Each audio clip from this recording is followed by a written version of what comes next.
Today we're outside of Parker, Arizona, and we're out here to investigate a really rare occurrence in the desert. Now, in previous videos, we have shown you the Blythe intaglios. There is an intaglio that is located here in Parker, Arizona that not a lot of people know about. So we're going to go out and take a look at what's known as the Parker Snake. Now, behind me, just to kind of set the stage, behind me, those are the Whipple Mountains, and we're about ready to head to the other side of the Whipple Mountains to see this intaglio site. And like I said, this is a rare one. Not a lot of people know about it, and so it's not like the Blythe intaglios where it's right alongside the main road and everybody stops there, and it's a really well-known site. This one is out of the way and out of people's mind. But before we do that, we're going to head into Parker. We're going to drive through Parker, and then we're going to be on the other side of the Whipple Mountains on the other side of Parker. So it's going to be a little bit of an adventure to get there. So why don't we hop in the car and head on over to the Parker Snake.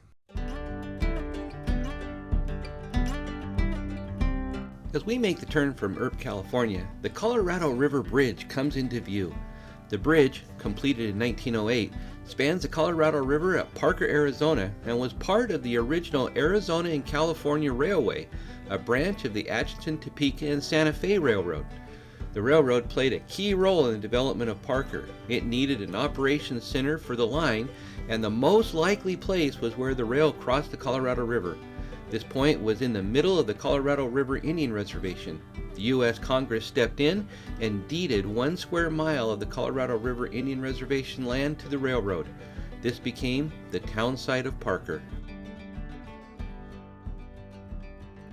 The town of Parker began when a post office called Parker was established in 1871 at Parker's Landing on the Colorado River. It was named after Eli Parker, the first Native American commissioner for the U.S. government. The town officially incorporated in 1948 and became the county seat for the newly created La Paz County in 1983.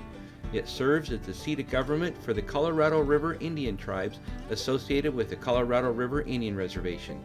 It is an agriculturally rich area supplied by water from the Colorado River.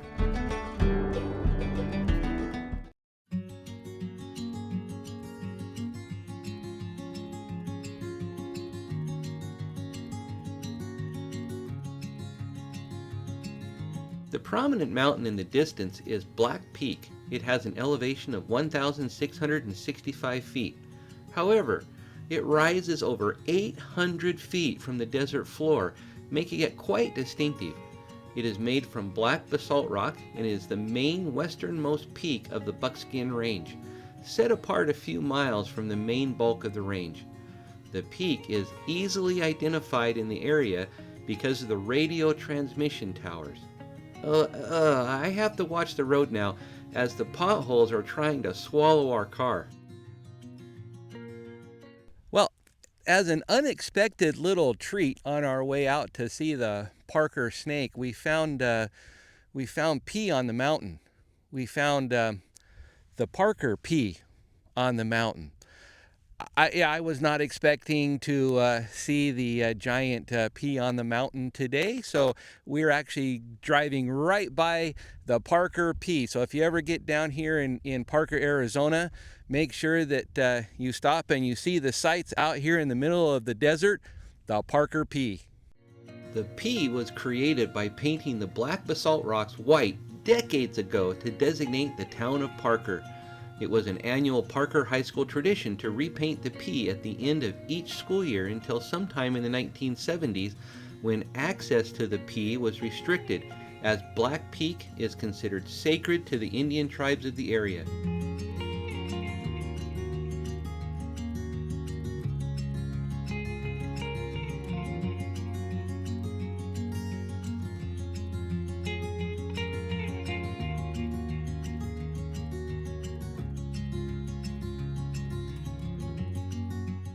We've made it out to where the Parker Snake is located.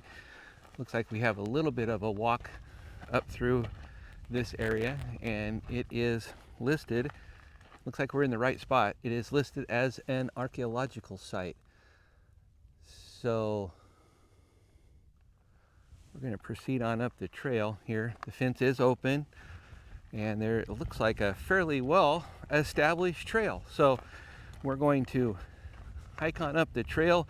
We have our drone with us, so we're hoping, and Rock Doctor Daughter, who is our drone pilot, she is going to be attempting to capture the image of the snake using our drone.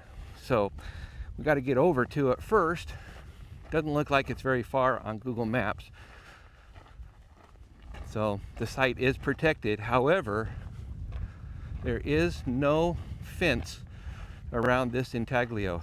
So it is literally just open to everybody, and I'm hoping when we get over here, I'm hoping that no one has driven across the snake.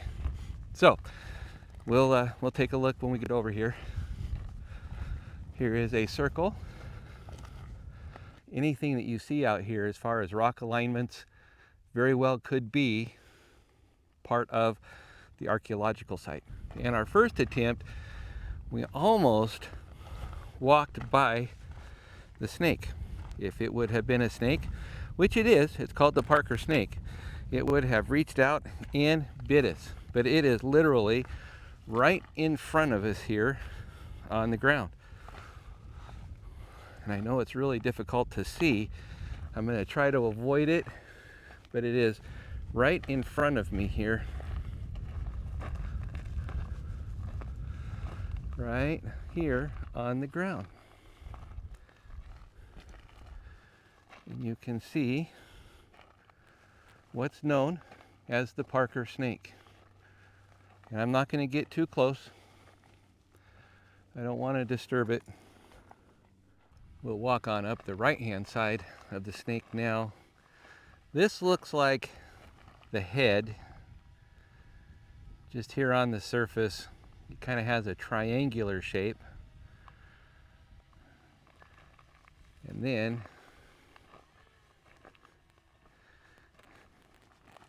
it continues on here. You can see the snake-like slither pattern. Continues here. I'll see if I can get a measurement. I'll pace it off and see if we can get exactly how big this snake is. And it sort of disappears over here, and then it terminates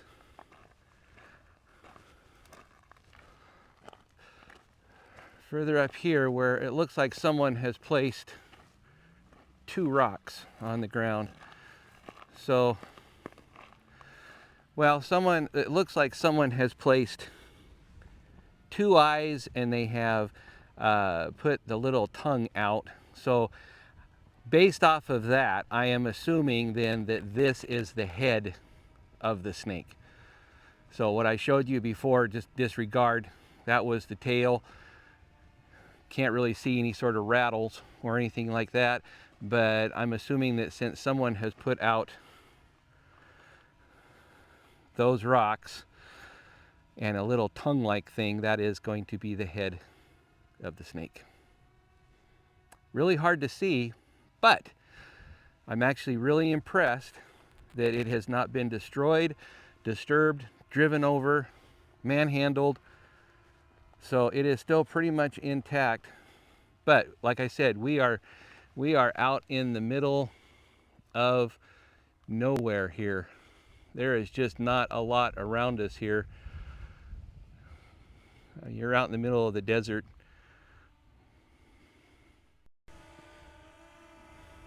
Here we have our drone up in the air, and our drone pilot is off over here. Wave. And the snake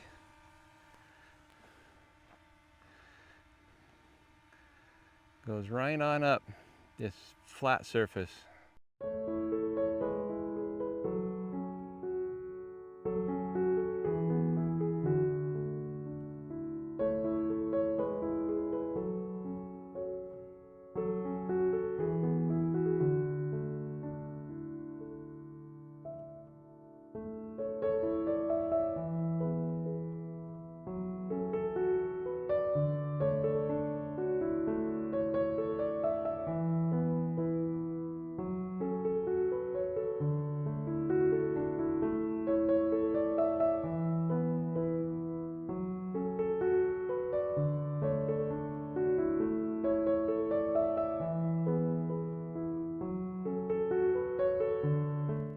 The Parker Snake is actually located in what's known as the Gibraltar Mountain Wilderness.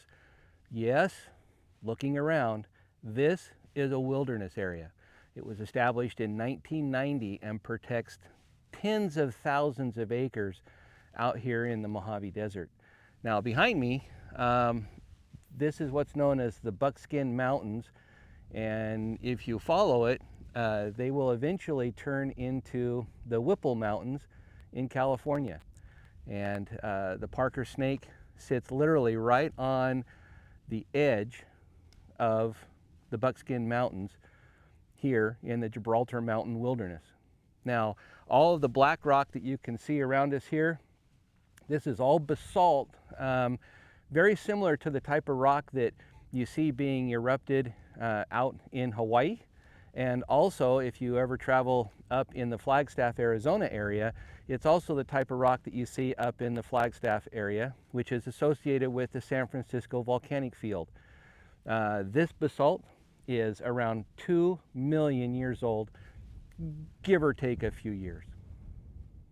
Well, thank you for coming along on our little adventure today outside of Parker, Arizona to find the Parker Snake. Like I said at the beginning of this video, this is a very rare intaglio that not a lot of people know about. So I'm glad that we found it. We literally almost walked right by it. This is not a distinct area. Like I said, it's not protected. And so there's really nothing when you're walking around out here that actually points you to the snake. But you can see right behind me, here is the Parker Snake. So if you like this video, please make sure you give it a big thumbs up. Make sure that you hit a comment. We'd really love to hear what you think about the Parker Snake and the Gibraltar Mountain Wilderness area. I know that's not what a lot of people think about when they think about wilderness, but this is definitely a desert wilderness.